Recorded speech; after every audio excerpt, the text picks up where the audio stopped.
In episode 27 of Enigmatica 6 Expert, we create our Drygmy Farm and perform the occultism ritual again and again and again and again and lose the will to continue.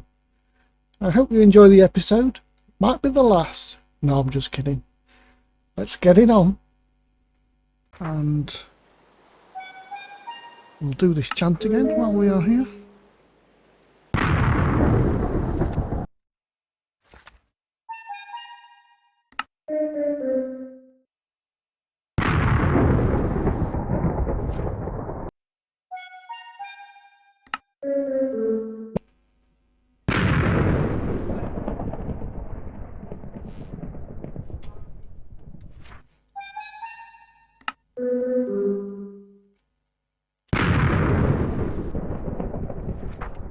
I'm expecting another spell to come in here.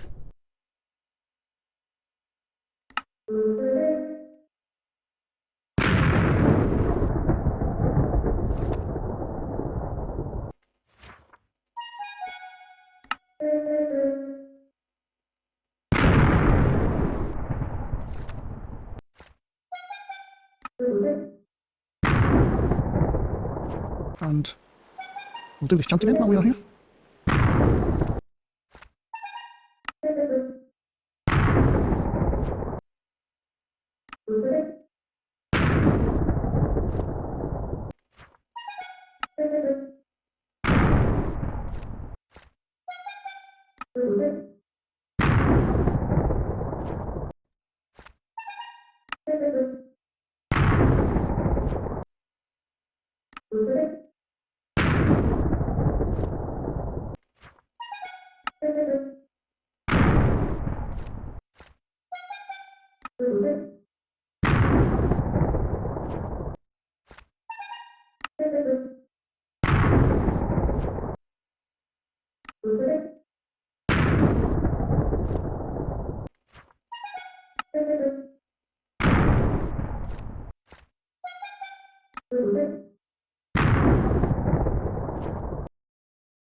And I've beefed the altar up because this is getting ridiculous now. I've been at this for days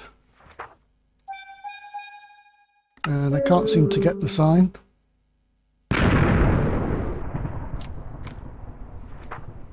Nope, still not got it.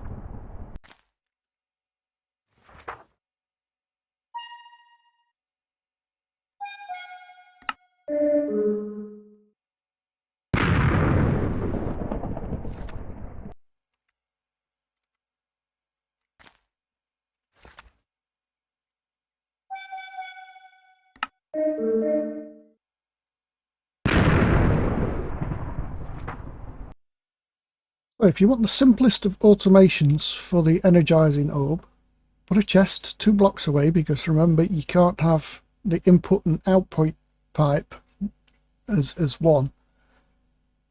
In here, put in a stack limiter module and set it to 1. And a retrieval module, doesn't have to be low, could be medium or high, and then filter the items that you want in. And because there's a stack limiter, it will only pull one of each into there. and you can see there that the energizing rods are actually connected. It's a bit hard to see mine because they're kind of hidden. And then when it goes in, the hopper underneath, this is omnidirectional hopper, but it can be any hopper, pulls the items out, puts them into my storage system. So it means that they end up in here. There they are, the 2 blazing crystals. So it's the simplest of automations. You could even have, like refined storage can do this, but you could, if you wanted to do it simply, just have your crafter facing the chest and just pull them from there, and this should work for most things. In fact, if we take those out, maybe no, it won't. It'll only retrieve what you tell it to.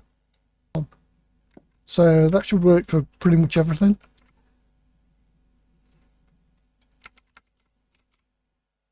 Well, I'm saying pretty much everything. Not really, because you can't use it for these. It'd be fine for the blaze rods, into blazing rods, but for ones with multiple items like this, then it gets a bit trickier, because if you put 2 in the minimum stack, it would pull 2 energy tablets in, and it would pull 4 machine bases in. So yeah, it would only work for your basic. I mean, it works for those because they're 3 different unique items, but for anything that's got 2 of the same, you would have to pull the other block, in this case, from a different location. But it's simple enough, and it works. And what's the energizing steel? Yeah, you could do that easily enough. So yeah, just a bit of food for thought, really, if you wanted to automate the energizing orb before you get refined storage. Oh, this must be day of lost count, trying to get this stupid enchant. Still can't get it. I've been at this now 4 days, 4 real life days, trying to get this. I could make an hour-long video of me just doing this, and pressing the chant button. It's absolutely crazy. But there you go. It's what's holding me up. I need blood magic, and I can't get blood magic without getting that unholy symbol, so I'm stuck. So today we're going to set up our Drygmy area, and I think we're going to do it in this corner here. 1, it'll be easier to get the mobs in. 2, we don't really need this field of wheat, and we can get rid of these trees also.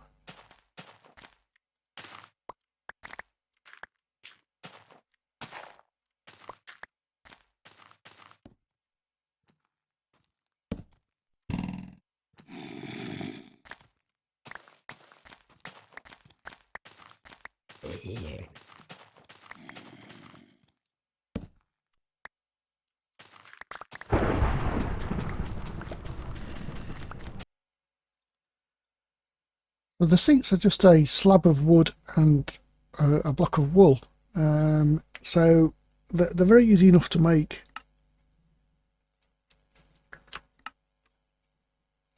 No, we don't need 43. How many are we going to do? Let's have a look. We can do...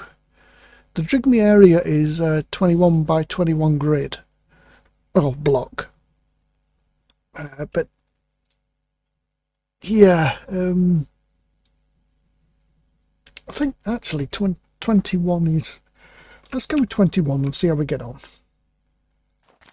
Right, that works. So let's do... Did we say from...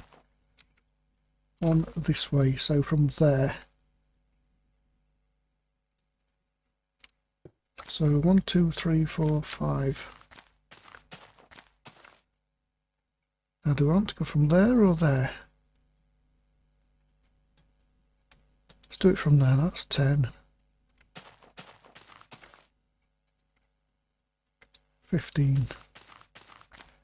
Oh, that's unfortunate. It's not going to replace this because it's not the same.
Just need this to turn, otherwise we can't do the replace. That needs to be a big one.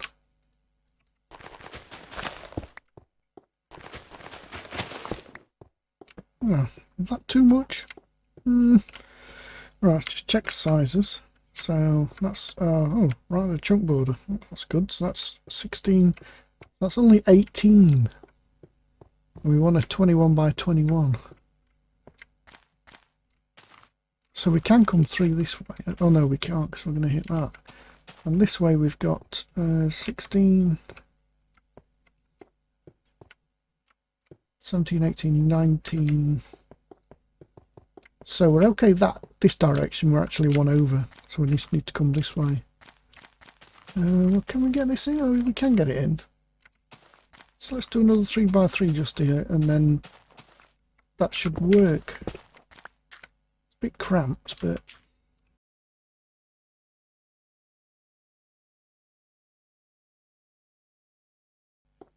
how do I want to do this? Let's space them. In fact, I'm going to push this fence out so it's on level with that. Let's go with small 3, 4, sod's law, 5, 6, 7, 8, 9, 10. Yeah, we really don't need a 21 by 21 area. I mean, you can do it in the smallest area as what you like. So in theory, you could just do it like this. And then trap the mobs in the seats. And the way that we trap the mobs in the seats is simply by using a empty soul gem. Don't know if these go in because these are Pothis bosses. And I think you can just maybe shift right click. He's stuck in there now.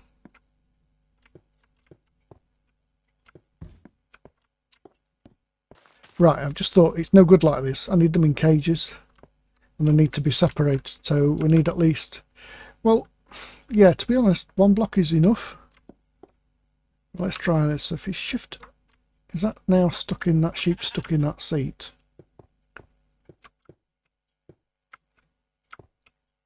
I would have to say he is.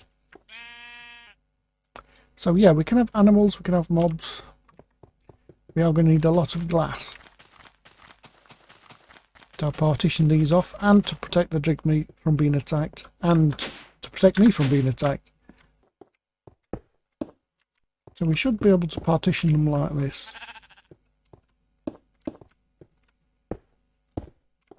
And like I said, this is not really for me. This is for the Drygmy.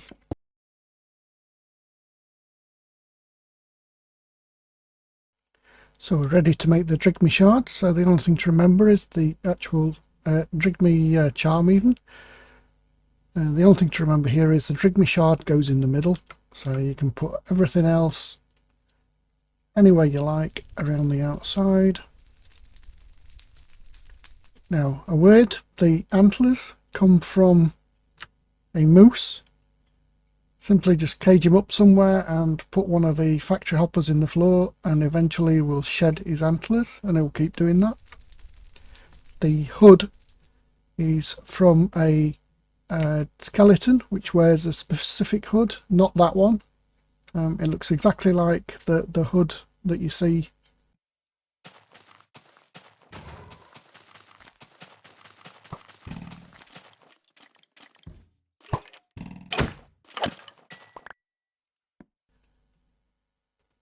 He's a rare spawn, so you'll have to keep farming skeletons. You can set up a spawner, or you can just, you know, hunt them at night. Now we need, I believe it's a mossy cobble that we need for this. So when you place down the mossy cobble, it's where the Drygmy's home will spawn. I'm not sure if you can move it afterwards. Okay, that's done. And there it is. The Drygmy. and it will basically farm any animals or mobs and put the drops, should in theory put the drops in there. Oh, I think this guy requires, does he require sauce? We'll get one of these sauce jars.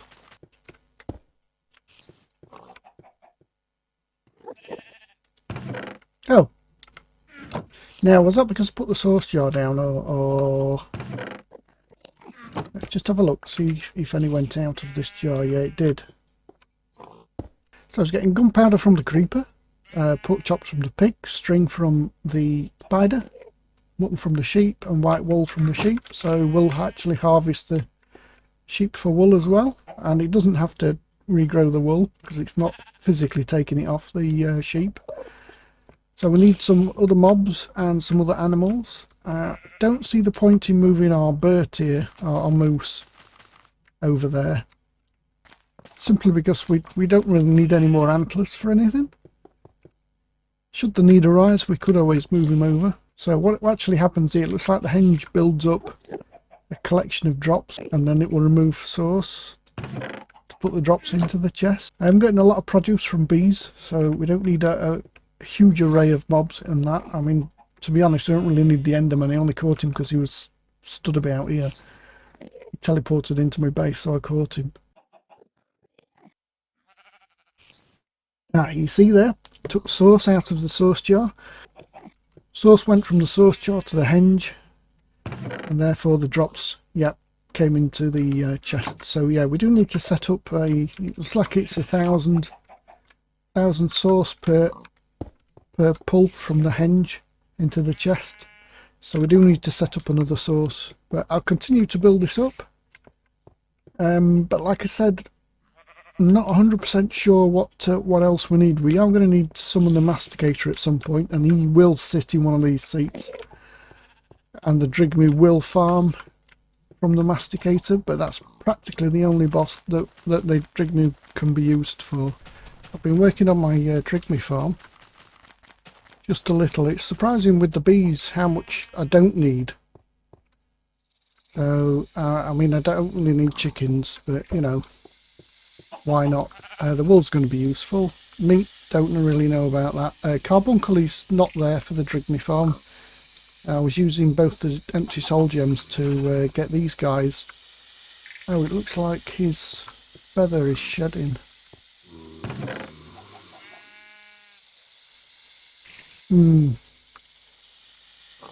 Got one rattlesnake rattle. And it looks like the rattlesnake has got his eyes fixed on the roadrunner, so they must be mortal enemies. I've got a creeper for gunpowder. A wraith, even though I've got a spawner on it, would be much quicker to actually kill them from the spawner.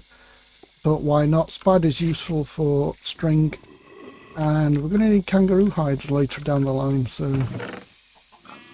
got some of those coming in. So we'll use the meat from the sheep and the pig to create sauce.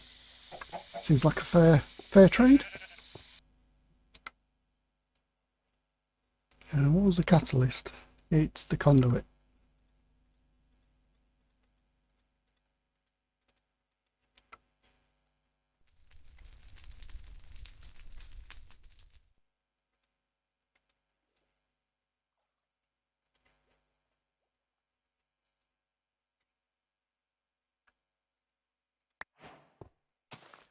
And that's the mycelial source link. Now, if I'm right with this, all we have to do is put it on top of,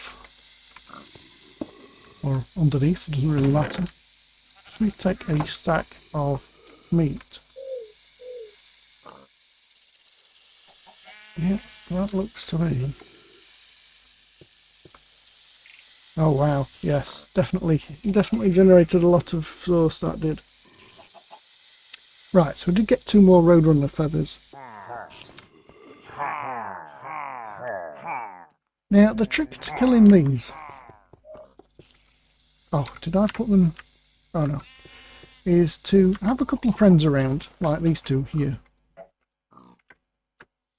And then, when you get villagers come, just drop one down and let him, you know, do his thing.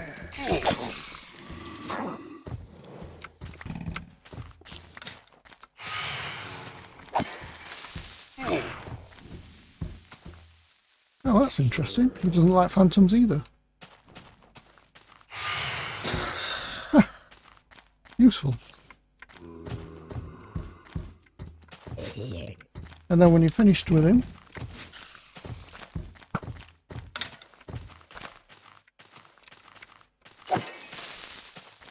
just put him back where he came from, and that won't trigger the debuff to do with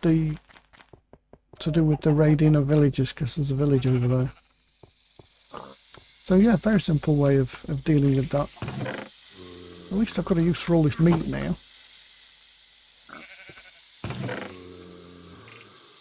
So let's go and set a system up for this.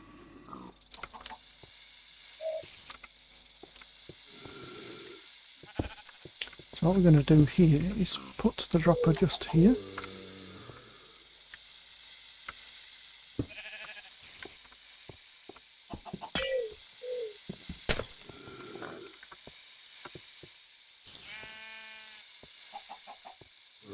And we'll use our pipes to hook up the chest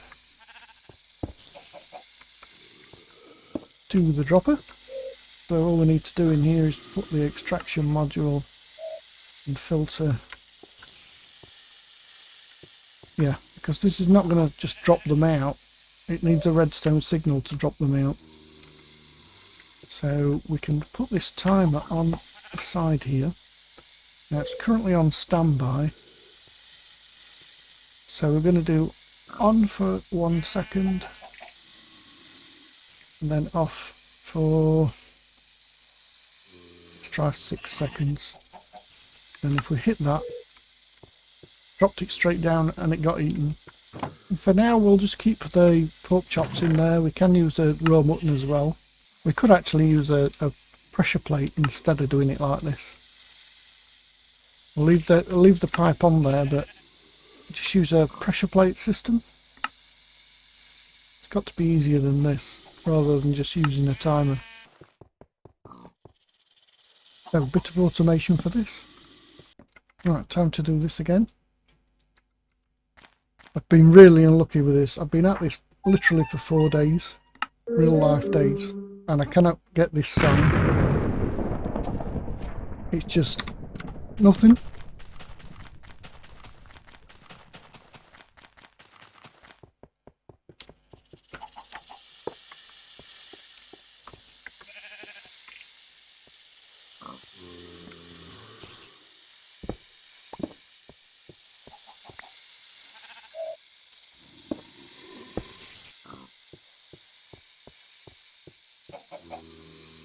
Not sure if that will work or not.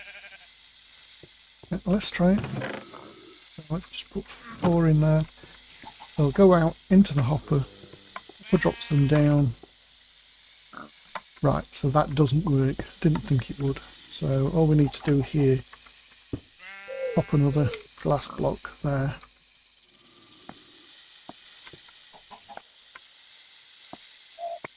That should work.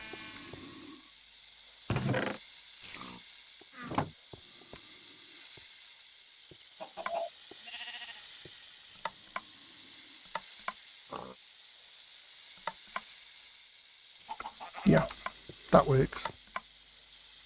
So if this fills up, so long as the mycelial source link doesn't eat the food, even if it's got nowhere to put the source, then you know that's fine. This sauceberry pie is actually very good, apparently, for this, according to the quest book. So what I'm going to do is I'm just going to throw those on there like that.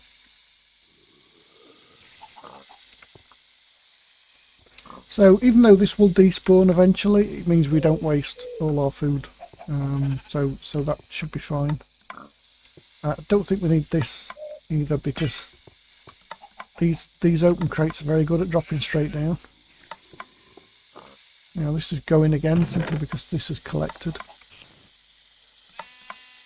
We'll see how it keeps up, but we can use the mutton and the kangaroo meat. Although kangaroo burgers are really good for food. But we've already eaten them, so yeah, I don't think that meat's just is going to keep up with this. I'm a bit loath to throw all this in raw, because I think, you know, cooking it might be better. And it does say that the sauceberry pie is the best food in the quest book. Simply drop any food nearby, though foods made from sauceberries themselves are generally preferred.